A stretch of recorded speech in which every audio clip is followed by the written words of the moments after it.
an anomaly. It doesn't really make sense on paper. I mean, we're a working class town of 50,000 in a county of 120,000, an hour away from a major metropolitan area. And if you look at the downtown alone and at the incredible attributes we have downtown, a beautifully restored historic theater, an incredibly engaging library, a creative children's museum, and this place, a world-known contemporary art center, all in this small town of 50,000. Any other community our size would love to have just one of those things. And that's just in the downtown. I mean, can we talk about the fact that we have multiple PGA level golf courses in what we call the bratwurst capital of the world? That's an odd thing. And surfing. I mean, let's talk about surfing for a minute. People call us the Malibu of the Midwest. U.S. sailing, Olympic training grounds, places like Bookworm Gardens, Jig Cafe, Paradigm, Etude. A town our size typically doesn't have these things. We're working on an exhibition for the fall that takes its title, Edge Effect, from this idea that two distinct habitats that come together and form a very separate, unique third. And I believe, well, first of all, that's what happens naturally around here. That's why we have these incredible natural features like Kohler Andre Park and Kettle Moraines. I believe that edge effect is also happening culturally in Sheboygan. All of these diverse, unique cultural habitats come together to create an entirely new environment. Sheboygan. Tourism has tapped into this idea with their How Do You Sheboygan campaign. Paradigm might say, Sheboygan, who knew? I'm pretty simplistic. I like to say, Sheboygan is weird in the most loving, exciting sense of the word, and I love it. So we should celebrate the wonderful, beautiful weirdness of it all. We should embrace that weird. Why do you think it is such an anomaly? I'm sure we could talk through the many reasons, but I really believe at the core it is creativity. Sheboygan is a creative place full of creative individuals. It took the creativity of an individual to look at the lake and think, yeah, surfing, that's happening here. Or look at a building that was once housing for immigrant workers and think, this is an ideal place for a 5-diamond resort. Or look at the grassy wooded hill next to UW Sheboygan and have the vision to create a one-of-a-kind children's garden. It was creativity. And creativity is at the core of a creative economy. It's the idea that ideas themselves have value and you can make money off of ideas, rather than economies based on land, labor, or capital. Sheboygan has never undertaken a formal economic study on our creative economy. In fact, I was on this stage with a few of you out there about 10 years ago, talking with George Zucros from the Wisconsin Arts Board and Ann Katz from Arts Wisconsin about, is it time, does Sheboygan need to undertake this study? It never happened. So let's just take a moment to start wrapping our arms around Sheboygan's creative economy. It's always helpful to look at categories. So just looking at a few of these categories, architecture. Can you name a few architecture firms that are thriving and alive and well here in Sheboygan? Come on. Legacy. Abacus. Bray. How about advertising and marketing firms? Dufour, Huber Creative, Dynamic, some great stuff happening. The creative economy isn't just limited to purely creative organizations that would neatly fit into one of these bubbles. Even if you think about our traditional marketing or our traditional manufacturing base, entire departments within those organizations function as part of the creative economy. Think about Johnsonville's international brand. That's generated through the creativity of their marketing department. Or, for any of you who attended the Sheboygan County Economic Development Corporation's annual award ceremony, during his acceptance speech for Economic Driver of the Year, David Kohler spoke eloquently about creativity and a focus on the arts and design as being a driving force in building the bold look of Kohler. So our creative economy is broad-reaching, and it also includes the cultural sector. The cultural sector in particular is often the area that is the most difficult to define in economic numbers, especially when we have not undertaken an economic study. So let's look at a very quick snapshot. We have incredible cultural assets in our small community. SBA, the Art Center, Wild Center, Library, Children's Museum, Theater for Young Audiences, Bookworm Gardens, Etude, Paradigm, SBA, Jake's Cafe. We also have internationally recognized artists that call Sheboygan home. This list is by no means close to a comprehensive list, and it expands immensely as you move outside of Kohler into outside of Sheboygan into Falls, Kohler, Plymouth. Let's just take a quick look at the top 2 on this list to further wrap our arms around this creative economy.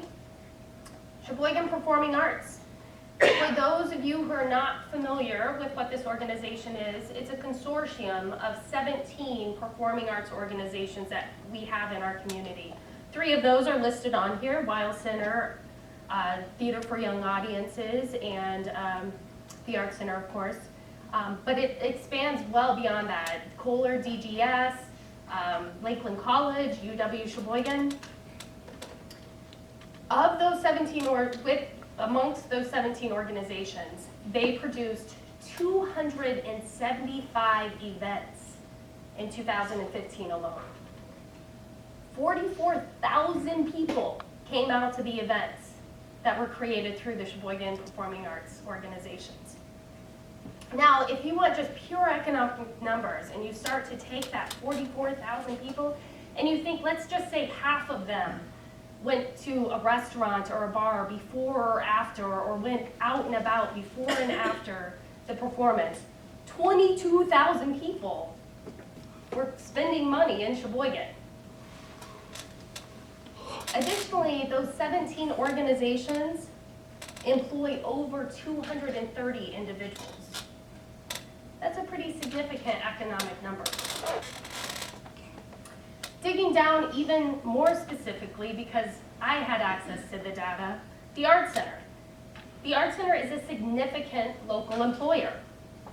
We have 82 or more employees, equaling about 70 full-time equivalent positions.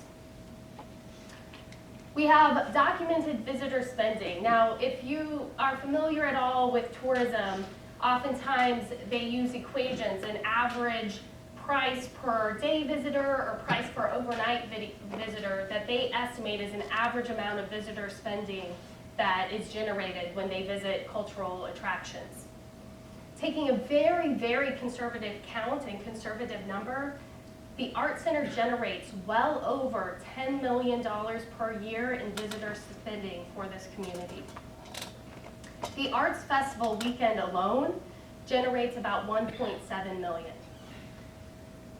And our summer concert series, just initiated this last year, over 14,000 people in attendance and $930,000 in visitor spending. Not to mention the investment that places like the Art Center make in the community. In just my tenure here alone, the Art Center has invested more than $1.5 million in community-based projects. You might recognize a few of those on the list there. So the economic impact is significant. creativity is one of the major economic drivers for Sheboygan. Let's just test this out for a minute. Let's take an economic problem that I've heard talked about a lot lately and see how it works with creativity. The labor shortage. So what's at the core of the labor shortage? We have to recruit and retain talent in Sheboygan. In Acuity's case in particular, that's young professionals. So what do young professionals want? Well, they want to live in an authentic, meaningful, engaged, tolerant, diverse community where really exciting things happen. They want to live in a there. It's actually the same thing that most creative professionals want, of any age. Sheboygan actually has it. And we can have a lot more of it if we continue to invest in the arts. Like I said, Sheboygan is wonderfully weird. And these little fantastic gems that are available for pretty much any interest exist here. It has incredibly diverse assets and attributes, and we just need to package them all together, celebrate them, and leverage them to show top talent that Sheboygan is a place that they may want to live. Believe it or not, I was once a young professional myself, being recruited to Sheboygan. I'm just barely out of that line now. I have to tell you that driving downtown during the interview process and seeing the Weil Center, this beautifully restored historic theater, made a difference in my decision to relocate here. It showed me that Sheboygan was a place that valued creativity. That little impact that the Weil Center and the fact that the community saved it had in my personal life is just a small blip in a ripple effect that the investment in the Weil Center has had in this community. You can't tell me that the Weil Center and the work that went into saving it did not play an important role in the decision of Black Pig or Nest or Relish to set up shop across the street. The ripple effect that was created by Paradigm and Urbane moving to Uptown 8th Street, Sheboygan, has spurred further growth with the Euro Shop, 8th Street Ale House, Lakeshore Art Supply, Goodside Groceries, and others. Just like economic development spurs more economic development, creativity spurs more creativity. We just have to find these pebbles that cause that ripple effect, as well as allocate the resources to make them a reality. Really good things are happening in Sheboygan right now. We are starting to find and invest and make reality these small pebbles that can cause major change, major ripples. The National Marine Sanctuary, Seas, Spaceport, and the Future Art Preserve, all amazing things that are in the works. Let's take just one moment to talk about a recent pebble that has been successful in creating economic waves. The Summer Concert Series. How many of you were part of the Summer Concert Series and attended those series this last summer? So quite a few of you. So you know what it felt like to see when organizations came together and created this really fantastic, fun, energizing, vibrant event. You saw what happens when people come together around live music, participate in activities, learn about their community, and create a real sense of community. And it wasn't just a feel-good experience. It had significant economic impact. Bringing in more than 14,000 people to downtown generated nearly $1 million in additional visitor spending in an area that just a year prior was a dead zone in downtown Sheboygan that created a physical barrier and did not allow us to connect our cultural assets that are downtown. And this isn't just about tooting our own horn about the Summer Concert Series. The Wisconsin Economic Development Corporation recognized the impact and awarded the series as one of the best development stories of the year. The Chamber recognized the series with their Working Together Award. And perhaps the most significant thing for this conversation is that the city credits the energy and excitement that was generated through the concerts with providing the tipping point to secure a new private development investment of $10 million for building housing on that site. This success was a direct result of using creativity, the arts, and the creative economy to drive economic growth in Sheboygan. All right, so how did it happen? How did these pretty distinct, disparate things come together to create the concert series that has and will continue to provide such a ripple effect? Well, it was actually pretty simple. A relationship was formed. We got to know each other. These two bubbles started to understand each other. So we were able to identify that sweet, sweet spot called common ground, where our interests overlapped. We identified that pebble, that moment that worked for the bid, for the city, for the Art Center, and all the collaborating organizations, as well as the funder. And we built a project there. We got to know each other because creatives, the people in that bubble, were invited to sit at the table on this other bubble during an economic development conversation during the bid strategic planning process. They were invited and their opinions were valued, and they were encouraged to think outside of the box. The concerts are a direct result of that. And the really great thing is, this very simple Venn diagram, relationship-based model is really easy to replicate. It's not a one-time use model. And we are continuing our conversations and building our relationships. A two-group paradigm and the Wild Center all came together to create the Etude sessions. If any of you have attended any of those performances, including the ones at the Wild Center with the Avett brothers and Jeff Tweedy, anybody in attendance there? Sheboygan was hopping. It was a vibrant place to be and to call our home. And this relationship-focused, common ground discovery practice, this Venn diagram, is in the works for other projects. The Art Center has ongoing conversations with Seas and those involved with the Marine Sanctuary to try to identify common ground in which future projects can be developed. We are using the same model as the Art Center works towards building the Art Preserve. In the same way that we worked with the city and the bid to position the concert series in a way that could unite the cultural assets and bring the downtown to life, we envision the Art Preserve as the binding agent that can bring together Destination Kohler with Bookworm Gardens, the History Museum, and on down Indiana Corridor to the Art Center and the Arts Corridor, Cultural Corridor here in downtown. We can only identify these types of moments, these moments of win-win, the sweet spot, those beautiful little pebbles that can bring positive economic ripple with them if we work together, value each other, and understand each other.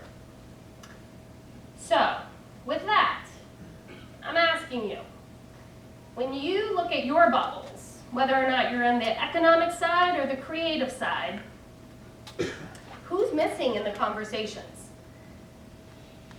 In the economic development bubble, are you listening and talking to creatives? Do you have any at your table?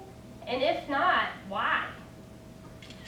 And if you identify yourself in that creative bubble and you are not an active participant in really envisioning and working with the economic groups to develop the community in which you want to live, what will lure you to the table? What do you need to get involved and to feel heard? How as a community do we stay working together to keep this momentum going? How do we bring together and leverage all of these amazing creative assets that we have in the community for economic development without losing that diversity and the uniqueness that made them so interesting to begin with? How do we develop Sheboygan while keeping it so very wonderfully weird? So how do we do that?